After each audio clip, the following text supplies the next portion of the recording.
வானவில் டிவி நேயர்கள் அனைவருக்கும் வணக்கம். இது பென்ஸ் 360 வழங்கும் பேசும் நேரம். பேசும் நேரம். Connecting you with medical experts. இப்போ பெண்கள் சந்திக்கிற முக்கியமான பிரச்சனையில் ஒன்று கர்ப்பப்பை புற்றுநோய். இந்த கர்ப்பப்பை புற்றுநோயினால பல சமயங்களில் யூட்ரஸை ரிமூவ் பண்ணுறாங்க அப்படின்னு செய்தித்தாள்கள்லையும் பார்க்குறோம், ஏன் சொல்லியும் கேள்விப்படுறோம். அந்த மாதிரி கர்ப்பப்பை புற்றுநோய்க்கு என்ன மாதிரியான முன்னெச்சரிக்கைகள் எடுக்கணும்னு கைனகாலஜிஸ்ட் டாக்டர் திவ்யா கிட்ட கேட்டு தெரிஞ்சுக்கலாம் வாங்க. Hello doctor, welcome to our show. Thank you, happy to be a part of the show. Doctor, இப்போ கர்ப்பப்பையில் வர ப்ராப்ளம்ஸ் அப்படிலாம் பார்த்தோம். ஒருவேளை இந்த கர்ப்பப்பையை ரிமூவ் பண்ணுற சான்ஸ் ஏதாவது வருமா? டெஃபினட்டாக இருக்குது. கர்ப்பப்பை ரிமூவ் பண்ணுற சான்சஸ் எப்போ நாங்கள் பண்ணுறோம், கர்ப்பப்பை எப்போ ரிமூவ் பண்ணுறோம்னா வேற எல்லா மெத்தட்ஸையுமே ட்ரை பண்ணிட்டோம். பண்ணி எல்லாத்துலேயும் ஃபெயிலியர் ஆனதுக்கு அப்புறமா தான் அந்த ஆர்கனை ரிமூவ் பண்ணுறதுக்கான ஒரு டெசிஷனை எடுப்போம். கர்ப்பப்பை நம்ம எல்லாத்துக்கும் உடனே எடுத்துட முடியாது. we have to try other methods. So இந்த கர்ப்பப்பை எடுக்கிறது டிஃப்ரெண்ட் ஸ்டேஜஸில் இருக்குது. ஸோ கர்ப்பப்பை எடுக்கிறது ஜஸ்ட்டு இந்த 40 வயசுல 45 வயசுல 50 வயசுல தான் எடுப்போம்னு கிடையாது. ஒரு 20 வயசு பெண்ணுக்கும் கர்ப்பப்பை எடுக்கக்கூடிய சிச்சுவேஷன் வரலாம். ஸோ அதெல்லாமும் இருக்கு. இப்போது எங்கள் ரிலேஷனில் ஒருத்தவங்களுக்கு செக்அப் பண்ணாங்க, பெயின் ரொம்ப ஹெவியாக இருக்குது அப்படின்னு சொல்லிட்டு போய் பார்க்கும்போது அவங்களுக்கு இப்போ கர்ப்பப்பை எடுக்கணுன்றாங்க. அவங்களுக்கு இப்போ ஏஜ் ஒரு 35 அப்படி தான் இருக்குது.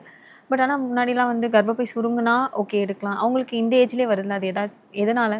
ஸோ இப்போ கர்ப்பப்பை எடுக்கிறதுக்கு ரீசன்ஸ் நீங்க பாத்தீங்க அப்படின்னா, பிரெக்னன்சில இருந்தா கூட நம்ம கர்ப்பப்பை எடுக்கிறதுக்கான வாய்ப்புகள் வரலாம்.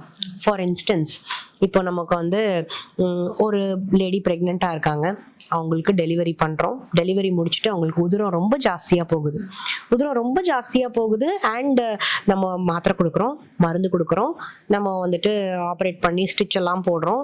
we are trying to control the bleeding. எல்லாம் பண்ணியும் நம்மளால ப்ளீடிங்கை கண்ட்ரோல் பண்ண முடியல. அப்போ கடைசி விஷயமா அவங்க உயிரை காப்பாத்துறதுக்கு நாங்கள் கர்ப்பப்பை எடுக்கக்கூடிய நிலைமையில போகலாம். ஸோ அந்த மாதிரி கர்ப்பப்பை removal it's called as obstetric hysterectomy அப்படின்னு சொல்லுவோம். ஸோ அது ஏன்னா பிரெக்னன்சில ஏற்பட்ட காம்ப்ளிகேஷன்ஸ்னால நம்ம உதிரப்போக்கு ஜாஸ்தியானதுனால நம்ம கர்ப்பப்பை எடுக்கிறோம். ஸோ அந்த மாதிரி லேடிஸ்க்கு எடுக்கும்போது கர்ப்பப்பை மட்டும்தான் எடுப்போம், முட்டைப்பை எடுக்க மாட்டோம். முட்டைப்பை ஏன் எடுக்க மாட்டோம் அப்படின்னா, அப்போ அது நாங்களே ஆப்ரேட் பண்ணி சீக்கிரமா அவங்களுக்கு மெனோபாஸ் வர வச்சுட்டா மாதிரி ஆயிடும். முட்டைப்பை தான் நம்மளோட உடம்புக்கு ஹார்மோன்ஸ் கொடுக்குது. ஸோ இந்த நான் போன எபிசோட்ல சொன்ன மாதிரி இந்த டிக்ரீஸ்டு செக்ஷுவல் இன்ட்ரெஸ்ட், அதுக்கப்புறம் ரொம்ப வேர்க்குது, அந்த மாதிரிலாம் சிம்டம்ஸ்லாம் சொன்னேன் இல்லையா, மெனோபாஸ் சிம்டம்ஸ்லாம் சொன்னேன் இல்லையா. ஸோ இந்த மெனோபாஸ் சிம்டம்ஸ் நம்மளே ஆப்ரேட் பண்ணி முன்கூட்டியே அந்த பேஷண்ட்டுக்கு கொடுத்துற மாதிரி ஆயிடும். அதனால யங்கர் பேஷண்ட்ஸுக்கு யாருக்கெல்லாம் கர்ப்பப்பை எடுக்கிற மாதிரி ஒரு சிச்சுவேஷன் வருதோ அவங்களுக்கு கர்ப்பப்பை மட்டும்தான் எடுப்போம். பிரெக்னன்சில அது ஒண்ணு. ரெண்டாவது பிரெக்னன்சிலேயே இப்போ நிறைய பேருக்கு சிசேரியன் ஆயிருக்கலாம். ஒரு சிசேரியன், 2 சிசேரியன், 3 சிசேரியன் ஆயிருக்கலாம். இப்போ சிசேரியன் ஆகும்போது என்ன ஆகுது அப்படின்னு நீங்க பாத்தீங்கன்னா, ஒரு பிரெக்னன்சில நமக்கு என்ன இருக்கு, கர்ப்பப்பைக்குள்ள குழந்தை இருக்கு, நஞ்சு பை இருக்கு, நஞ்சு கொடி இருக்கு. ஸோ இப்போ அந்த நஞ்சு பை நம்ம அந்த கர்ப்பப்பைல இருக்கிற அந்த ஸ்கார்ல போய் ஒட்டிக்குச்சு அப்படின்னா, அப்போ அது அப்படியே ஃபுல்லா ஒட்டிக்கும். அது அதிரண்ட் பிளாசண்டா அப்படின்னு சொல்லுவோம். ஸோ அந்த மாதிரி ஒட்டிக்கும் போது அப்போ என்ன ஆகும், நம்மளால அந்த நஞ்சு பையை வெளியில் எடுக்க முடியாத சமயத்துல அப்போ ப்ளீடிங் ரொம்ப ஜாஸ்தியாகும். அப்போ நாங்க என்ன பண்ணுவோம், குழந்தைய வெளியில எடுத்துட்டு கையோட கர்ப்பப்பையும் வெளியில எடுக்கக்கூடிய நிலைமை வரலாம். அப்பயுமே நமக்கு நிறைய வேற ஆப்ஷன்ஸ்லாமும் இருக்கு. அதெல்லாமும் ட்ரை பண்ணிட்டு ஃபெயில் ஆச்சுன்னா மட்டும்தான் கர்ப்பப்பை எடுக்கக்கூடிய நிலைமை வரலாம். மூணாவது இது பிரெக்னன்சி காலகட்டத்துல. நெக்ஸ்ட் நம்ம அந்த பெரிமெனபாசல் அண்ட் அந்த மெனபாஸ் கிட்டக்க வர அந்த சமயத்துல கர்ப்பப்பையில நிறைய கட்டி இருக்கு, பெரிய கட்டி இருக்கு. ஒரு சில பேருக்கு 9 மாச குழந்தை அளவு கூட கட்டி வரும். ஸோ அந்த மாதிரி கட்டி இருக்கிற பட்சத்துல அவங்க ஃபேமிலிலாம் கம்ப்ளீட் பண்ணிட்டாங்க அண்ட் அவங்களுக்கு இனிமேட்டு அவங்களால இது பண்ணிக்க முடியல, அந்த கர்ப்பப்பையால ரொம்ப கஷ்டப்படுறாங்க அப்படின்னா அப்ப நம்ம எடுக்கிறதுக்கான நமக்கு எடுத்துக்கலாம், அந்த கர்ப்பப்பையை வெளியில எடுக்கலாம்.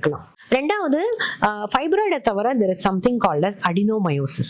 adenomyosisனா கர்ப்பப்பையே வீங்கிக்கும், கட்டி பெருசா இருக்காது, ஆனா கர்ப்பப்பையே வீக்கம் ஆயிடும்.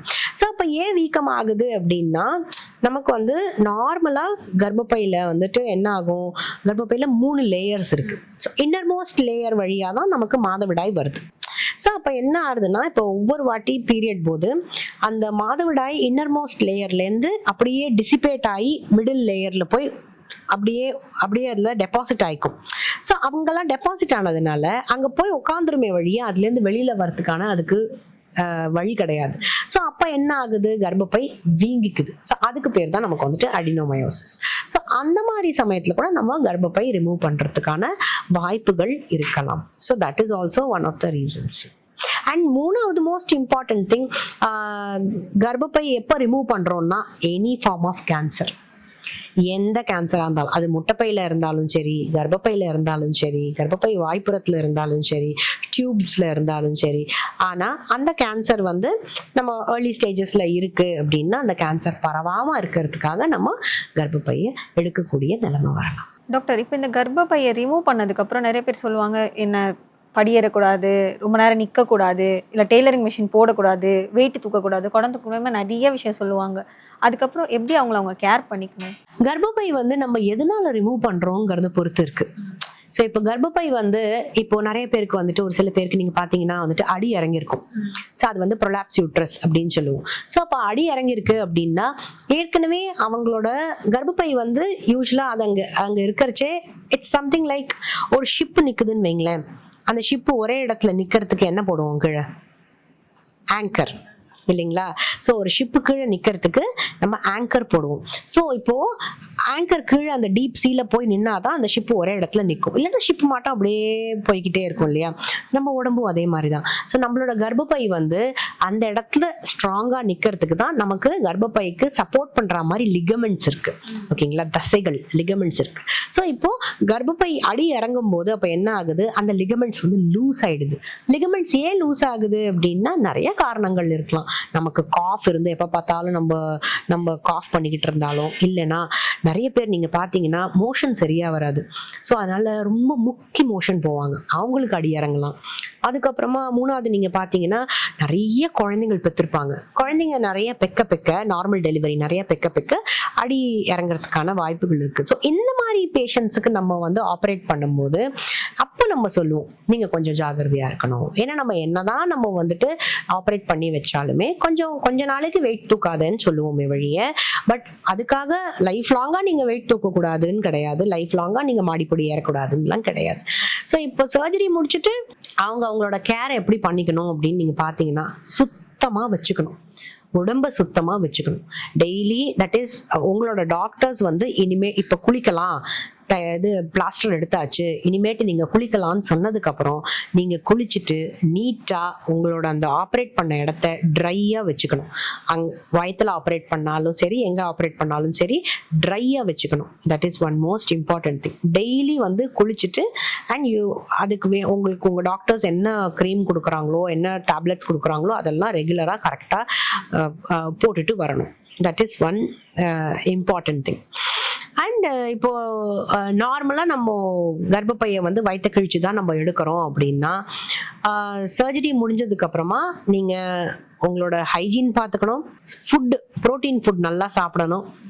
பட் அதை தவிர நீங்கள் வந்து மாடிப்படி ஏறக்கூடாது, நீங்கள் குனியக்கூடாது, நீங்கள் இந்தியன் டாய்லெட் யூஸ் பண்ணக்கூடாது. இது இந்தியன் டாய்லெட் யாருக்கு யூஸ் பண்ணாதீங்கன்னு சொல்லுவோம்னா, அடி இறங்கி நம்ம வஜனா வழியாக சர்ஜரி பண்ணுற பேஷண்ட்ஸுக்கு இந்தியன் டாய்லெட் கொஞ்ச நாளைக்கு யூஸ் பண்ணாதீங்கன்னு சொல்லுவோம். ஏன்னா ஏற்கனவே அவங்களோட தசை ரொம்ப வீக்காக இருக்கு. ஸோ அதனால இப்போ நாங்கள் சர்ஜரி பண்ணி அதை சரி பண்ணி வச்சாலுமே நீங்கள் திருப்பியும் ப்ரெஷர் கொடுக்க அதுவே ப்ரொலாப்ஸ் ஆகிறதுக்கான வாய்ப்புகள் அதிகம். ஸோ அதனால அந்த மாதிரி பேஷண்ட்ஸ்க்கு தான் நாங்கள் சொல்லுவோமே வழியே. பட் அதர்வைஸ் நீங்கள் தாராளமாக தையல் மிஷின் போடலாம், நீங்கள் தாராளமாக வாக்கிங் போகலாம், நீங்கள் தாராளமாக நின்று உங்களோட சமையல் வேலையை பார்க்கலாம், துணி துவைக்கலாம், எல்லாமே பண்ணலாம். பட் எல்லாமே கொஞ்சம் அடிக்குவேட் ரெஸ்ட் பாடிக்கு கொடுக்கணும்.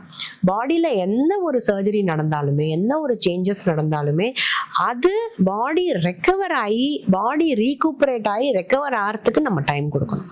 அந்த டைம் ரெஸ்ட் டெஃபினட்டாக தேவை. அது நம்ம கொடுக்கலன்னா அப்போ பாடி அதோட வேலையை காமிச்சிடும். டாக்டர், அது மாதிரி இந்த சர்விக்கல் கேன்சர் அப்படின்னு சொல்கிறாங்களே, அப்படின்னா என்ன, அது யாருக்கு வரும், என்ன மாதிரி ப்ரிவென்ஷன்லாம் இருக்குது அது வராமல் இருக்கு? இது வந்து டாக் ஆஃப் தி அவர் அப்படின்னு சொல்லலாம். சர்வைக்கல் கேன்சர் வந்து number 2 leading cause of death in women. So இது யாருக்கு வரும் அப்படின்னு கேட்டிங்கன்னா, any woman who is indulging in sexual activity, அவங்க செக்ஷுவல் ஆக்டிவிட்டியில் அவங்க இண்டல்ஜ் பண்ணுறாங்க, unprotected sexual activity. So which means அவங்களோட மேல் பார்ட்னர் வந்து காண்டம் யூஸ் பண்ணாமல், அவங்க இல்லைன்னா இவங்களே ஃபீமேல் காண்டம்ஸும் இருக்குது, ஃபீமேல் காண்டம் யூஸ் பண்ணாமல் இல்லை மேல் காண்டம்ஸ் யூஸ் பண்ணாமல் அன்ப்ரொடெக்டட் செக்ஷுவல் இன்டர்கோர்ஸ் வைக்கிறவங்களுக்கு சர்வைக்கல் கேன்சர் வரத்துக்கு வாய்ப்புகள் அதிகமாக இருக்குது. ஸோ இதை நம்ம வந்து எப்படி நம்ம வந்து பார்க்குறோம், எப்படி டிடெக்ட் பண்ணுறோம் அப்படின்னு கேட்டிங்கன்னா, இந்தியாவில் வந்து 21 வயசுலேருந்து எல்லா உமனும், எல்லா மேரிட் உமன் ஆர் எல்லா woman who are sexually active, அந்த விமன்லாம் வந்து என்ன பண்ணணும், அவங்களோட கைனகாலஜிஸ்ட் கிட்ட போய் பார்த்துட்டு பேப் ஸ்மியர் அப்படின்னு ஒரு டெஸ்ட் பண்ணணும். ஸோ இந்த பேப் ஸ்மியர்னா என்ன அப்படின்னு கேட்டிங்கன்னா, அவங்களோட கர்ப்பப்பையிலேருந்து சத டெஸ்ட்டை எடுத்து, it is not a painful test, அது பெயின்ஃபுல் டெஸ்ட் கிடையாது, அதுக்கு அனஸ்தீசியா தேவை கிடையாது, அது ஒரு ஓபி ப்ரொசீஜர் தான். ஸோ அதை வந்து ஒரு கர்ப்பப்பையிலேருந்து சத டெஸ்ட்டை எடுத்து அதை டெஸ்டிங்க்கு அமுச்சு விட்டுருவாங்க. அதில் நமக்கு தெரியும் இப்போ அந்த கர்ப்பப்பை வாய்ப்புறம் விச் மீன்ஸ் த சர்விக்ஸில் வந்து ஏதாவது சேஞ்சஸ் இருக்கா, கேன்சர் இருக்கான்னு.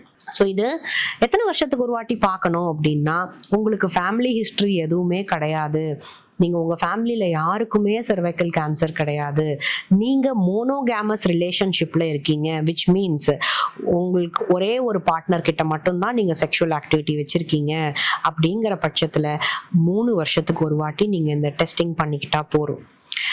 இல்லை நீங்கள் வந்து உங்களுக்கு இப்போ ஃபேமிலி ஹிஸ்ட்ரி இருக்குது, சர்வைக்கல் கேன்சர் ஃபேமிலி ஹிஸ்ட்ரி இருக்குது, ரெண்டாவது நீங்கள் ஏதாவது ஒரு ப்ரொஃபஷனில் இருக்கீங்க, அந்த ப்ரொஃபஷனில் உங்களுக்கு மல்டிபிள் செக்ஷுவல் பார்ட்னர்ஸ் இருக்கிற மாதிரி இருக்குது அப்படின்னா, அந்த மாதிரி விமென்க்கு டெஃபினட்டாக they have to get themselves checked every year வந்து செக் பண்ணி பார்த்துக்கணும். ஸோ இதில் ஏன் இந்த டெஸ்ட் அப்படின்னு கேட்டால், இது வந்து it is a screening test. So இதை உலகத்தில் இருக்கிற எல்லா விமென்க்கும் இதை ஸ்க்ரீன் பண்ணுவாங்க. ஏன்னா சர்வைக்கல் கேன்சரை பொறுத்த வரைக்கும் ஏஜ் குரூப் நீங்கள் பார்த்தீங்கன்னா அதை வந்து bimodal age group distribution சொல்லுவோம். ஸோ பை மோடல் டிஸ்ட்ரிபியூஷன்னா 20 வயசு பெண்களுக்கும் வரும், 50 வயசு பெண்களுக்கும் வரும். So it is not like இப்போ ப்ரெக்னன்சி வந்து 20லேருந்து 30 வயசுக்குள்ள தான் ப்ரெக்னென்ட் ஆவாங்க, மேக்ஸிமம் 35-40ன்னு வச்சுக்கலாம், 60 வயசுக்காரங்களுக்குலாம் ப்ரெக்னன்சி நிற்காது இல்லையா, அந்த மாதிரி கிடையாது. இது வந்து 20 வயசுலையும் வரும், 50 வயசுலையும் வரும். ஸோ அதனால நம்ம வந்து அந்த பேப்ஸ்மியர் டெஸ்டிங்கை வந்து 21 வயசுலேருந்து, okay, are when the woman is sexually active, சரிங்களா, அந்த உமன் வந்து எப்போ செக்ஷுவலி ஆக்டிவ் ஆகிறாங்களோ அப்போத்துலேருந்து நீங்கள் இந்த டெஸ்டிங் பண்ணிக்கணும் till the age 70 years. 70 இயர்ஸ்க்கு மேலே இந்த டெஸ்ட் தேவைப்படாது. ஏன்னா 70 இயர்ஸ்க்கு மேலே இந்த கேன்சர் வர்றது அவ்வளோ ஜாஸ்தி இல்லை. ஸோ அதுதான் இதை ப்ரிவென்ட் பண்ணுறதுக்கு வந்து நம்ம என்ன பண்ணணும் அப்படின்னு கேட்டிங்கன்னா, நமக்கு வந்து வேக்சின்ஸ் வந்திருக்கு. Okay. So there are lot of vaccines ரொம்ப வருஷமா இருக்கு. ஆனால் அந்த வேக்சின் வந்து இப்போதான் நிறைய பேர் பேசுறாங்க, நிறைய டாக்டர்ஸ் பேசுறாங்க, நிறைய பேஷண்ட்ஸுக்கு இந்த அவேர்னஸ் வந்திருக்கு இந்த வேக்சின் பத்தி.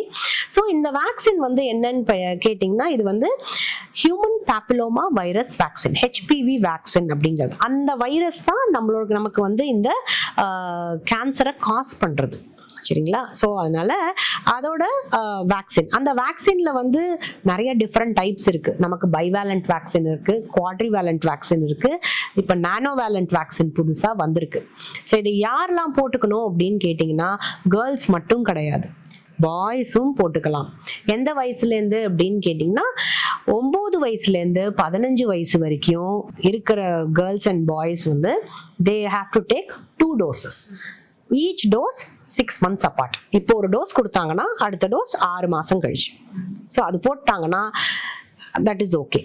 15 வயசுக்குள்ள இருக்கிற குழந்தைங்க, this is for both male and female. 15 வயசுலேருந்து 25 வயசு, 16 வயசுலேருந்து 25 வயசுல இருக்கிற மேல்ஸ் அண்ட் ஃபீமேல்ஸ்க்கு வந்து 3 doses கொடுக்கணும். ஃபர்ஸ்ட் ஒரு டோஸ் செகண்ட் டோஸ் வந்து 2 months after the first dose, then third dose வந்து 6 months. ஸோ 3 doses நம்ம வந்து கொடுப்போம். ஸோ இதனால நமக்கு வந்து இந்த சர்வைக்கல் கேன்சருக்கான ப்ரிவென்ஷன் ரேட் பார்த்தீங்கன்னா 97% நமக்கு வந்துட்டு ப்ரிவென்ஷன் இருக்கு, நம்மளை பாதுகாக்கும் அண்ட் நமக்கு சர்வைக்கல் கேன்சர் வராமல் தவிர்க்கும். ஸோ எல்லாரும் I instruct all my patients, என்னோட எல்லா பேஷண்ட்ஸ் அண்ட் அவங்களோட டாட்டர்ஸ் அண்ட் சன்ஸ்க்கும் நான் இன்ஸ்ட்ரக்ட் பண்ணுறது. ஸோ 25 yearsக்குள்ளே இருக்கிறவங்க அண்ட் இட் இஸ் ப்ரிஃபரபிளி ஏன் 9 வயசுலேருந்து போடுறாங்க அப்படின்னா, ஃபர்ஸ்ட் செக்ஷுவல் ஆக்டிவிட்டிக்கு முன்னாடியே நம்ம இந்த வேக்சின் போட்டோம்னா அதுக்கான பவர் வந்து ரொம்ப ரொம்ப அதிகம். அது வந்து நல்லா நம்மளை வந்துட்டு அந்த கேன்சரை வர வைக்காம பார்த்துக்கும். இப்போ ஐயோ நான் இப்போதான் நான் கேள்விப்படுறேன், நான் கல்யாணம் ஆயிடுச்சே அப்படின்னா, ஆனா எனக்கு 23 வயசு, எனக்கு கல்யாணம் ஆயிடுச்சு, நான் இப்போதான் கேள்விப்படுறேன், நான் போட்டுக்கலாமா அப்படின்னு கேட்டிங்கன்னா தாராளமா போட்டுக்கலாம். நீங்க போட்டுக்கோங்க. நீங்க போடுறதால அதோட எஃபிகசி குறைய போது கிடையாது, உங்களுக்கு ஏதோ ஒரு ப்ரொடெக்ஷன் டெஃபினட்டா இருக்கும். ஸோ அதனால அது we recommend, and I also recommend everybody and the viewers who are seeing, please consult your doctor and take the vaccine for prevention. Thank you so much doctor. இவ்வளோ நாள் அதுவும் எங்களுக்கு புரிகிற மாதிரியும் வியூவர்ஸ்க்கு புரிகிற மாதிரியும் கர்ப்பப்பையை எவ்வளோ பாதுகாப்பாக இருக்கணும், அதில் வர ப்ராப்ளம்ஸ் என்னென்னு A to Z எல்லா இன்ஃபர்மேஷனும் ரொம்ப கிளியராக, ரொம்ப தெளிவாக, ரொம்ப சாஃப்டாக சொன்னீங்க. Thank you so much. Thank you so much, and thank you to the viewers, and hope this was very useful. So பார்க்குற எல்லா வியூவர்ஸுமே ப்ளீஸ் உங்களோட கைனகாலஜிஸ்ட்டை டயத்துக்கு போய் பாருங்க. எந்த சிம்டமையுமே நீங்கள் வந்து புறக்கணிக்காதீங்க.